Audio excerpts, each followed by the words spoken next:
সকল বন্ধুকে my dream চ্যানেলে স্বাগতম জানাচ্ছি। তো আজকে আমি সুজি কচু দিয়ে শাটি মাছের ঝোল করব, তো সেটাই তোমাদের সাথে শেয়ার করছি। চলো বন্ধুরা, দেখতে থাকো। তো প্রথমে মাছ কেটে ভালো করে ধুয়ে হলুদ লবণ মেখে রেখেছি। তো সুজি কচুটা সেদ্ধ করে ছুলিয়ে রেখেছি, দেখো। তো কড়াইতে তেল দিয়ে দিলাম। তো তেল গরম হয়ে গেছে, প্রথমে আমি মাছগুলো ভেজে নেব।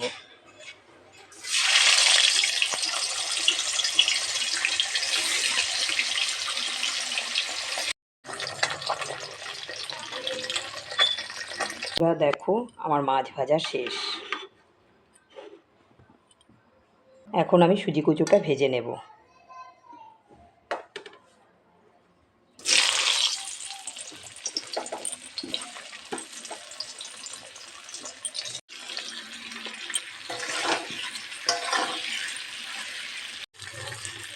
তো কচুটা ভাজা হয়ে গেছে, এখন এটা আমি নামিয়ে নেব। তো তরকারি করবার জন্য কড়াইতে দিয়ে দিলাম তেল। তেলটা সামান্যই দেব, কারণ আমার মুখিতেও তেল রয়ে গেছে। তেলে দিয়ে দেব শুকনো লঙ্কা ফোড়ন আর গোটা জিরে ফোড়ন।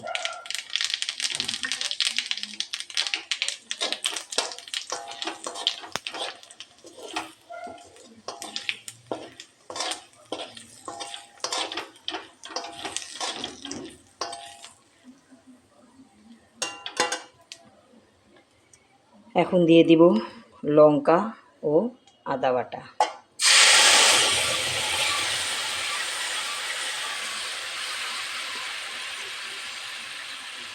দিয়ে দিলাম পরিমাণ মতো লবণ,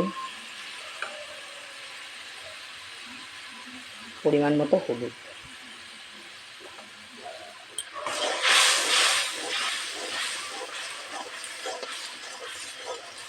এই মশলাটা আমি ভালোভাবে ভেজে নেব। এখন এতে দিয়ে দিব ভেজে রাখা সুজি কচুটা।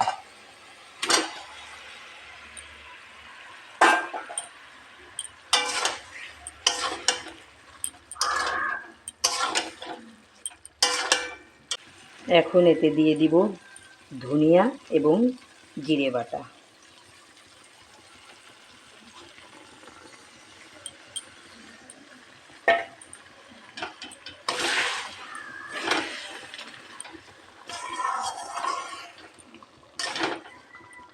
এটিকে আমি ভালোভাবে ভেজে নেব। তো আমার ভালোভাবে ভাজা হয়ে গেছে, এখন এতে দিয়ে দিব সামান্য পরিমাণ জল।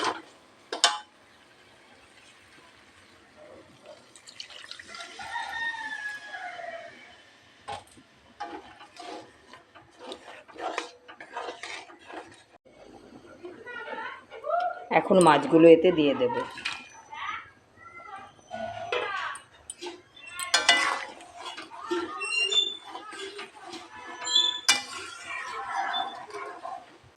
তো বন্ধুরা দেখো, তরকারিটি ভালোভাবে জাল হয়ে গেছে।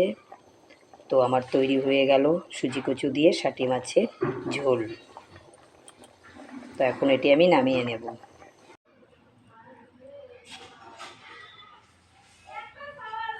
তো প্লিজ বন্ধুরা, এটি আমার প্রথম ব্লগ।